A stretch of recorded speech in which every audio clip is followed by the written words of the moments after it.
Good morning and welcome to the Doctors in Ask Dr. Arwady.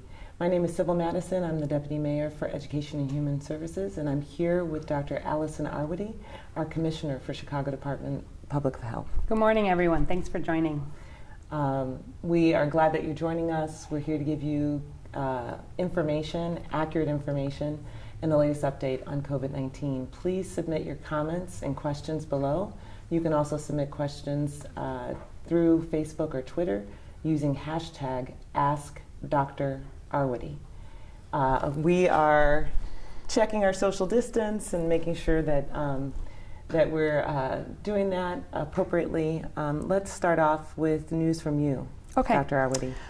So I'll remind everyone that every day we update our data for Chicago residents on our website, chicago.gov/coronavirus. There's a tab right up at the top that says latest data.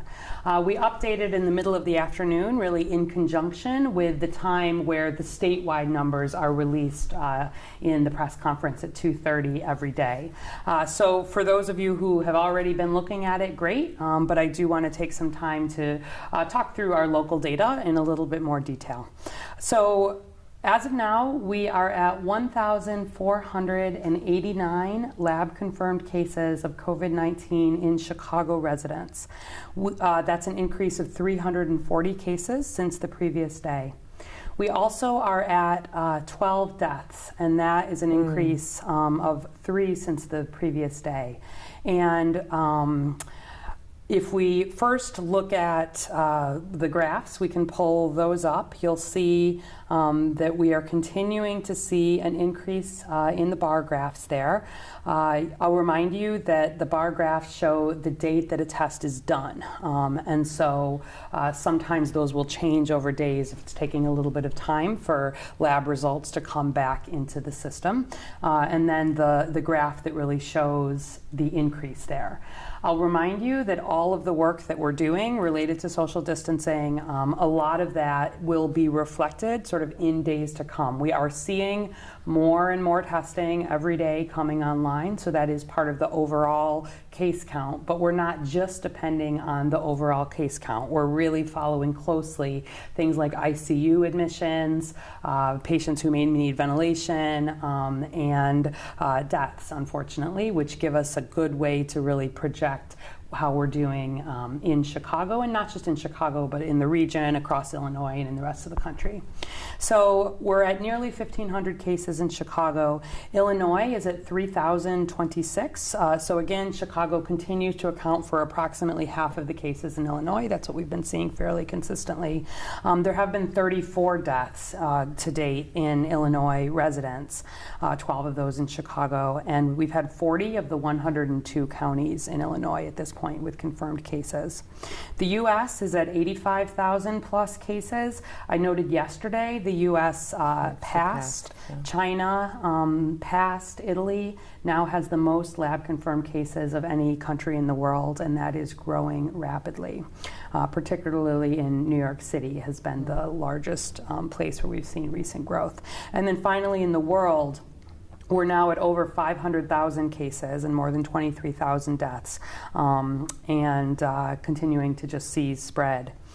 Let's talk a little more detail about the deaths that we've seen here in Chicago. Yeah. So we've talked a lot about how the people most likely to have the severe complications related to coronavirus, the hospitalizations, the ICU admissions, even deaths, do predominantly fall in those who are over 60, especially those with underlying medical conditions. But people who were looking at this data in advance may have already noted that sadly, one of our new deaths was in a child, in a young child. So 9 of the 12 deaths have been in people over 60, 2 have been in people 18 to 59, and then just yesterday we did add a death in a young child. So obviously, you know, our hearts go out to that family, the whole situation. My team has been working very hard with everybody involved. We're working with the medical examiner, really doing a full investigation. I know that's something that is going to obviously raise concern really appropriately, I think, when people are hearing about this as being Especially something. for parents of young children. Exactly.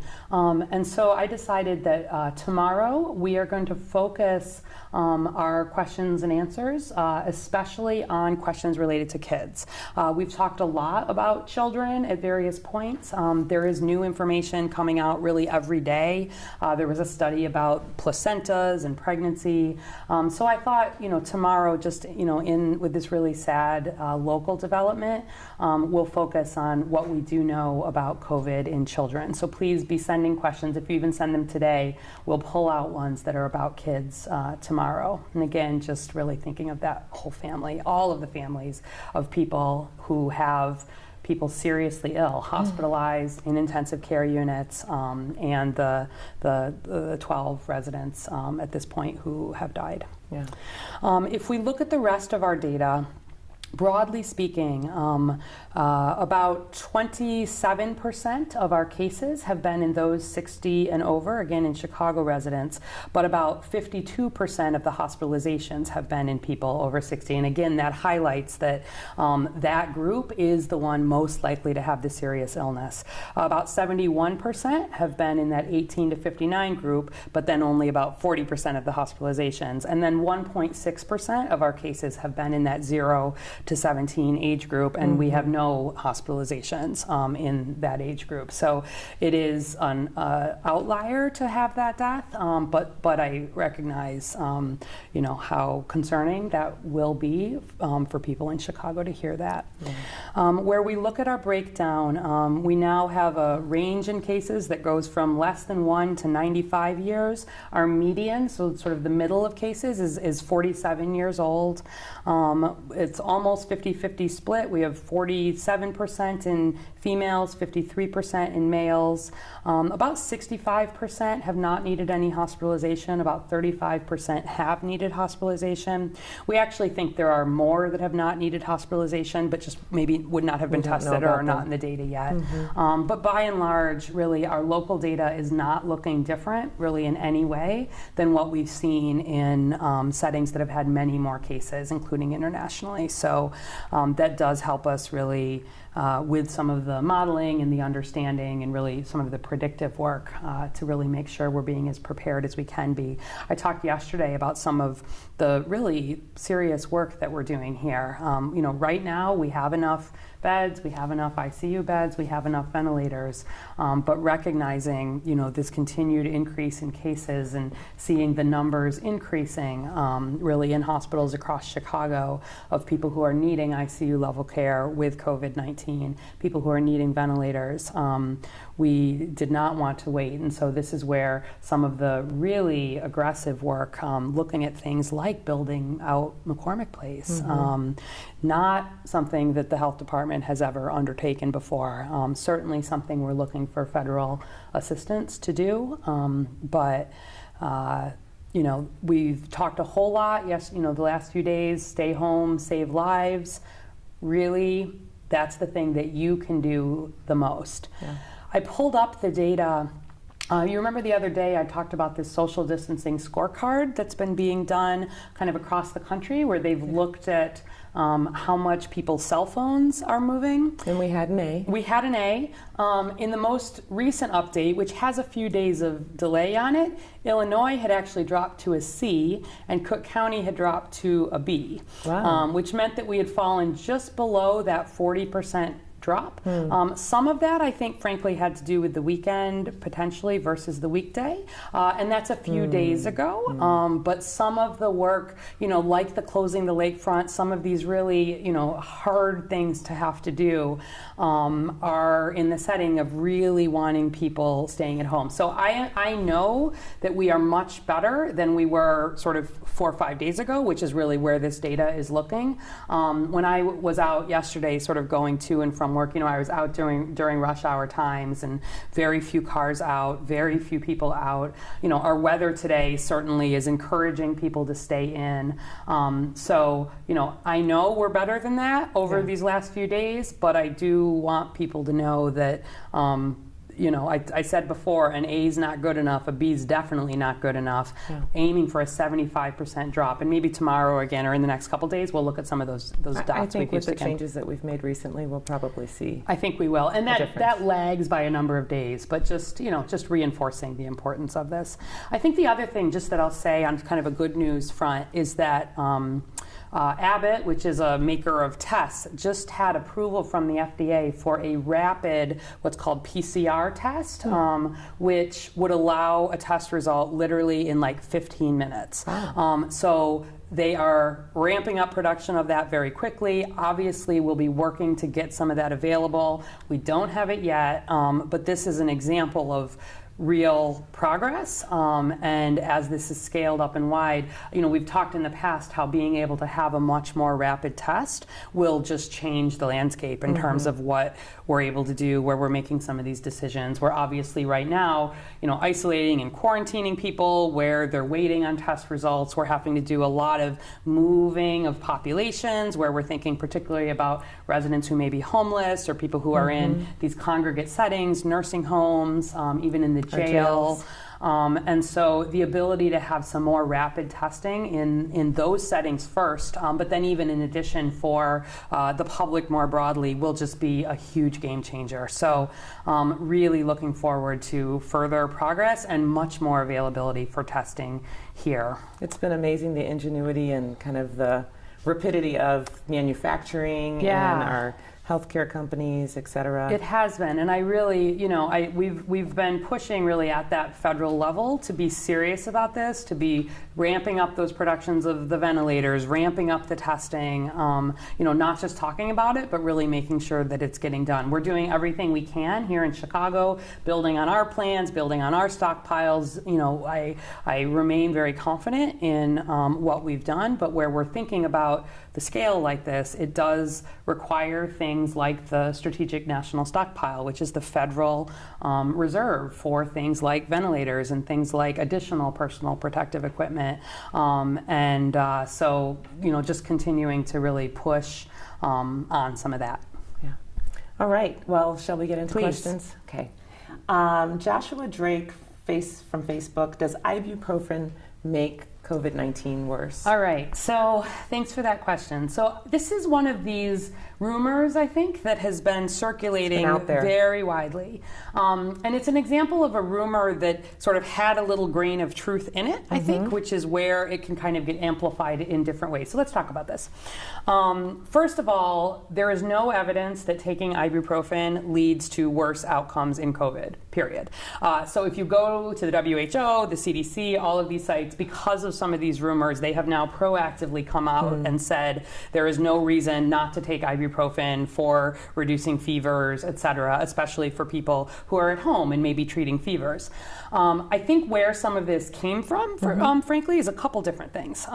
One is that there's been some interesting evidence that in people who are very seriously ill with coronavirus, like in the intensive care unit, for example, on a ventilator, often for people who are very seriously ill, the ICU doctors typically will use steroids, for example, which are very strong anti-inflammatories.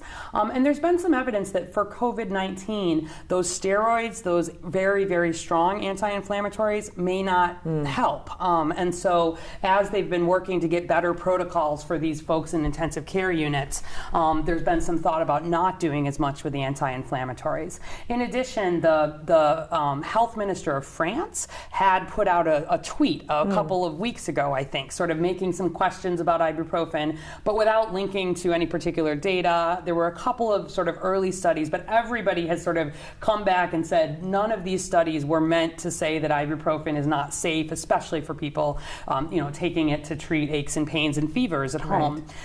Interesting, ibuprofen, everybody may not know, ibuprofen is the generic term for a whole lot of different brand name medications. So here in the US, ibuprofen is the generic, and then like Motrin or Advil, many other ones are all different forms of ibuprofen. And then acetaminophen is the generic name for the brand name Tylenol here. And acetaminophen and ibuprofen are the two main medications that folks have at home.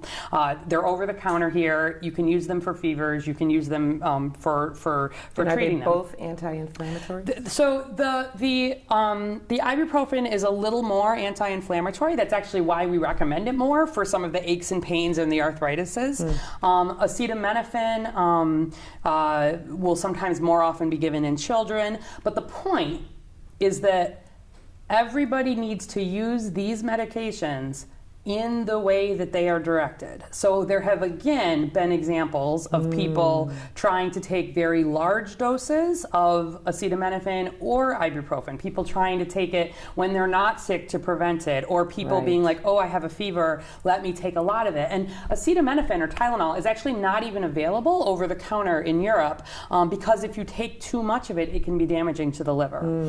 And so really, if you've got ibuprofen, if you've got acetaminophen at home, great. If you're not feeling well, you can take it. There's not one that I would recommend over the other, but please do take them in the way that they are recommended on the bottle in those doses. And if there's more questions about that, we can get into more detail about it. But no evidence that ibuprofen is not safe for COVID. Yeah, really important to bust that myth. Yes. Now that we have more people who are staying home if they feel sick. That's right. That's right. And the last thing I want is people being like, oh, I'm not feeling great, I have ibuprofen, like let me think I have to run out to the pharmacy and get something else. No, like go ahead, take it. People have sent me some of these tweets. They reference, this Vienna lab, they reference this nurse. Like none of this has truth to it, honestly. It's sort of, there's a kernel in there that then got blown, I think, out of control in a setting that has nothing to do with people taking ibuprofen at home. Okay. Ibuprofen, safe to take. Absolutely. Take as described on the bottle. Exactly. All right. Celine Goncharoff from Facebook. I've recovered from COVID-19 and need to go to the grocery store after being confined for 15 days. Okay. What is the timeline for not being contagious after catching COVID-19? All right, great. So we talked a little bit about this yesterday, but glad to hear that you've recovered. That is what the huge majority of people who have COVID do. If you've already been home 15 days, here's my one question for you.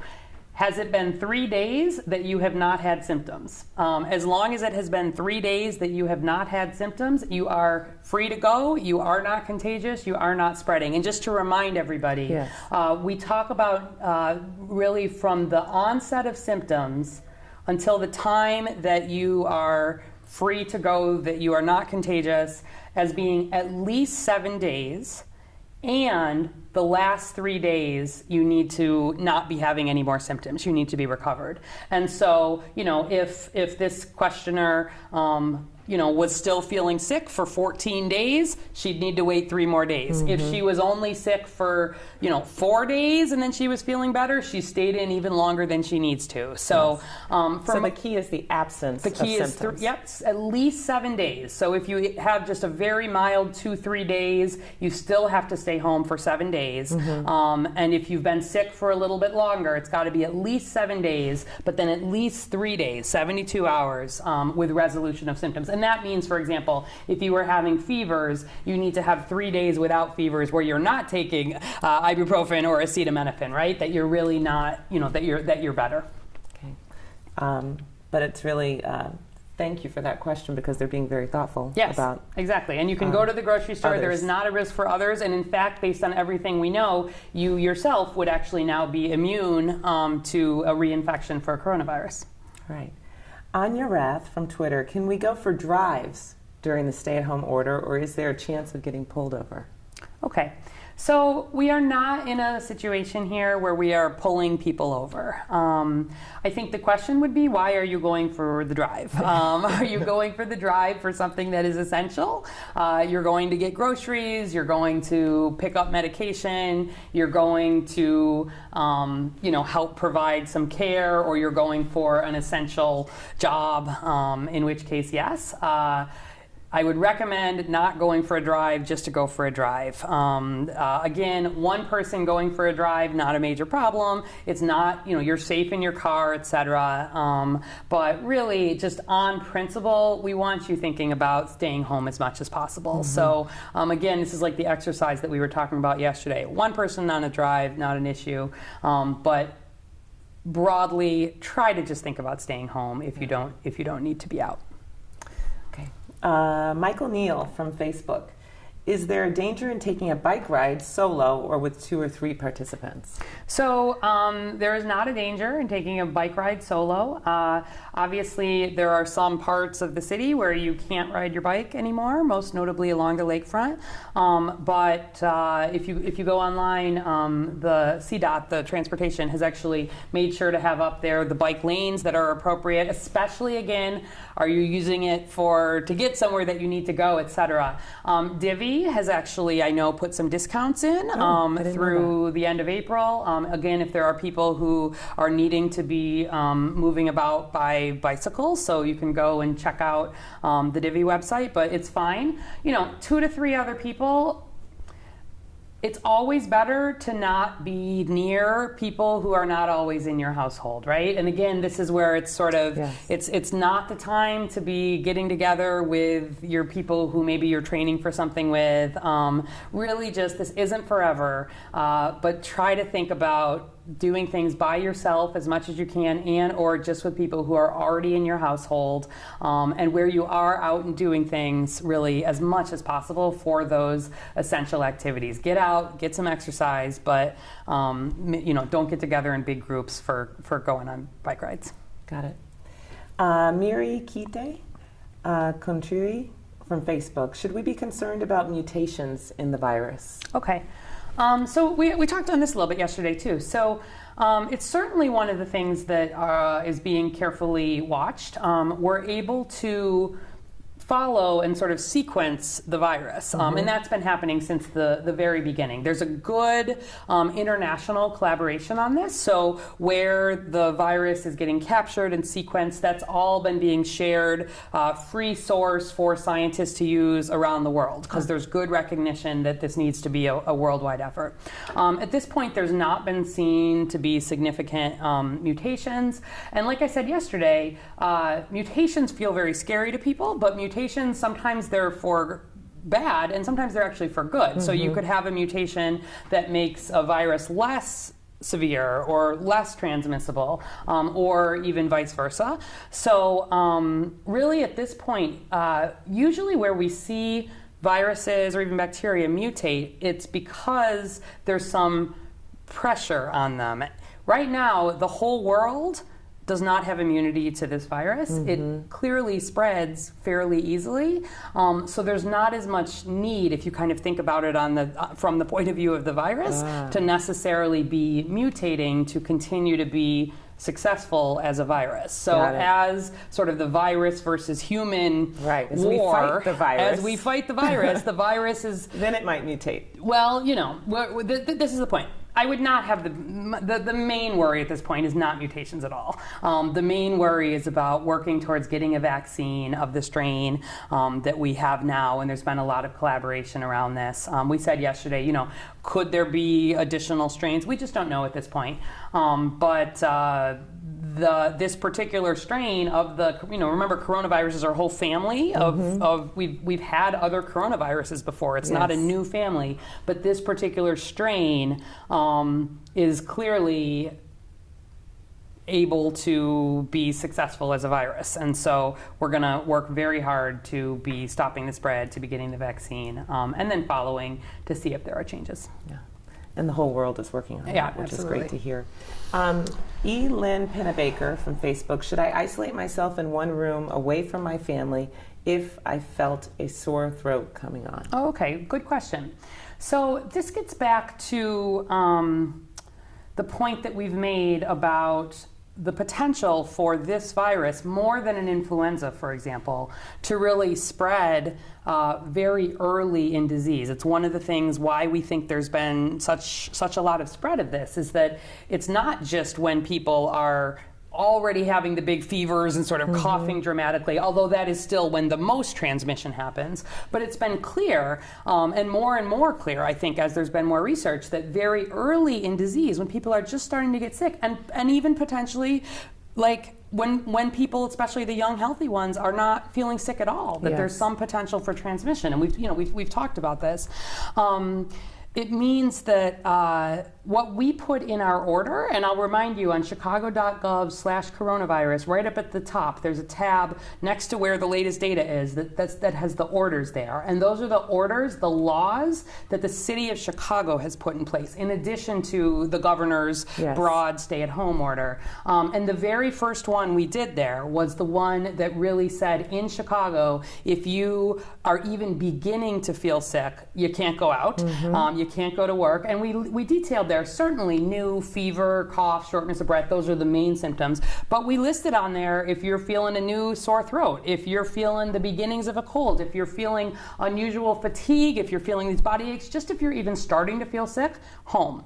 And what I would say within the household is really the corollary of that even if you're just starting, just a sore throat, it's probably not COVID, but the safer thing to do is to be isolating yourself as much as possible, even within your own home. I mean, I'll tell you, yesterday I was just feeling kind of tired. I wasn't feeling sick, but I was feeling like extra tired and just a little, and I went home. I went home and I did the rest of my calls and my work from home, got a good night's sleep. I feel perfect again today, but I'm taking my own order really seriously, and I want everybody to do that. And recognizing the potential for transmission within the home, if you're not feeling well, definitely don't go out. And if you have the ability to kind of isolate from others, do. Yeah.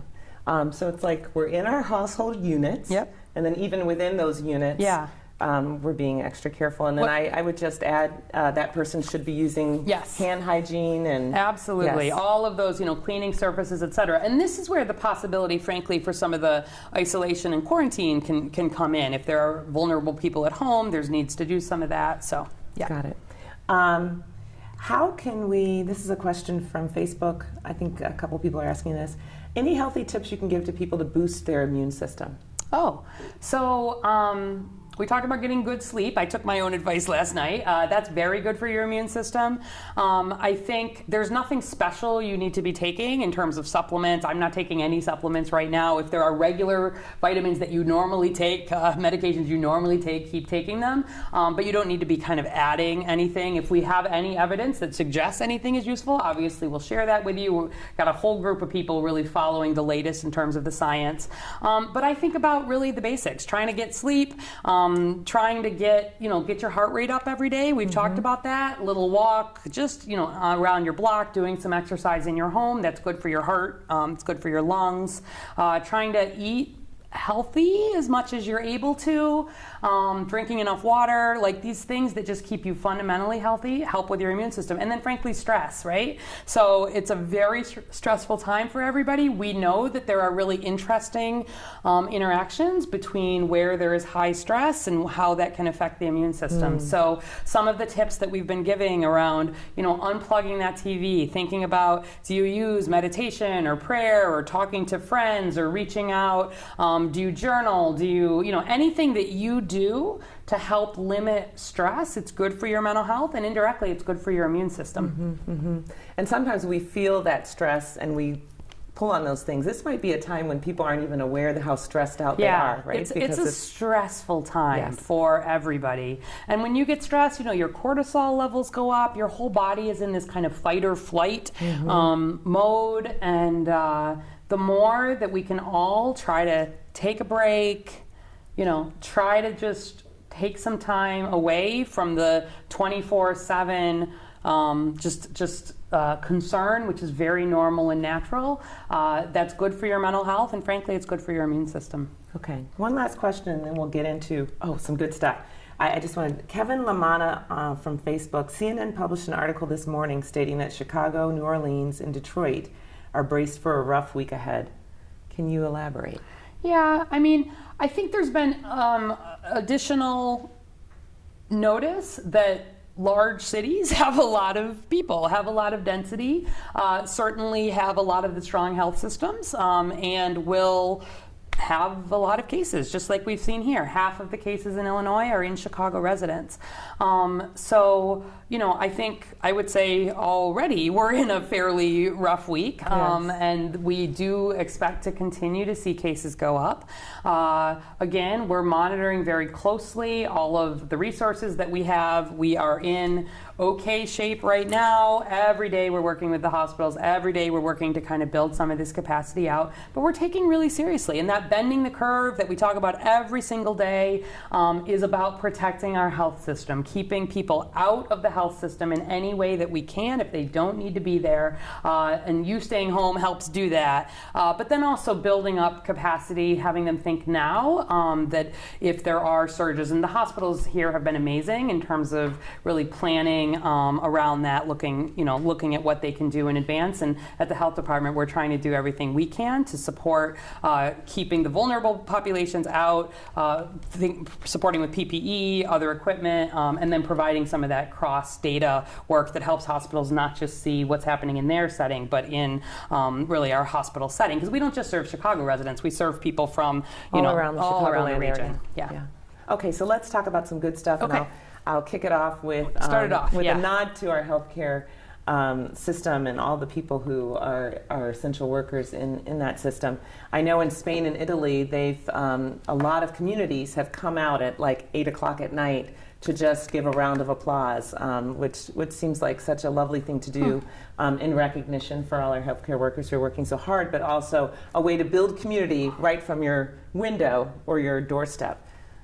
So I think that's a great story, and maybe something that we should think about doing in Chicago. Yeah, in some definitely. way. I heard the South Loop was doing something like this. I think they turned their lights on. All right, or we'll take a look. Maybe we could talk about some specific things. I've also got a nice volunteer opportunity here. My Block, My Hood, My City is a really well-known organization here that does amazing work, especially with young people.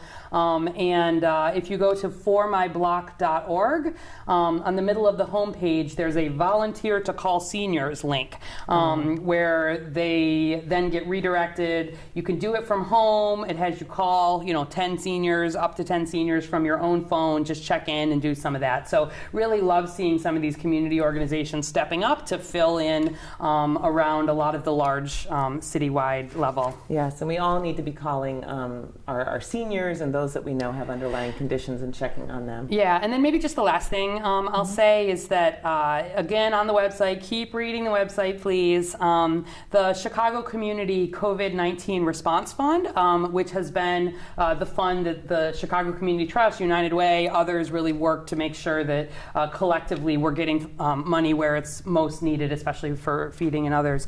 Raised over $10 million since its launched last Monday. So you can find links to that and others on the website. There's a lot of organizations stepping up if you're able to support financially, and there are opportunities on there for other kinds of donations and volunteering. So please take a look. We are very interested in identifying anybody who's got particular skills, whether they can volunteer in person or not. And now is the time to go and be putting your name in. It doesn't mean that you definitely will get called. It doesn't mean you have to do it, but it lets us start doing some of the background checks and the checks on licenses if that's appropriate now. Yep. All right. Well, we'll be back tomorrow at 11 with a focus on children and how COVID-19 impacts children, and we'll see you then, we hope. Yep, send in your questions. Thank you, everybody.